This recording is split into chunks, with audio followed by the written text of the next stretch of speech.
Mais c'est pas la même chose que d'être sûr qu'on a raison. Ce que Julia Galef appelle la confiance épistémique, ou l'absence d'excès de précision. Qu'est-ce que ça veut dire ? Je te donne un exemple que, là encore, j'emprunte à ce livre. Quand Jeff Bezos crée Amazon, il disait à ses investisseurs, il y a 70% de chances qu'on se plante, n'investissez que si vous pouvez vous permettre de perdre tout votre argent.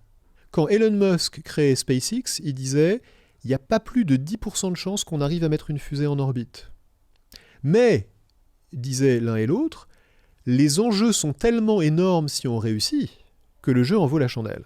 Il y a des risques qui méritent d'être pris parce que le rendement, si on réussit, est tellement élevé que ça vaut le coup de prendre le risque. C'est donc parfaitement rationnel de prendre ce risque-là.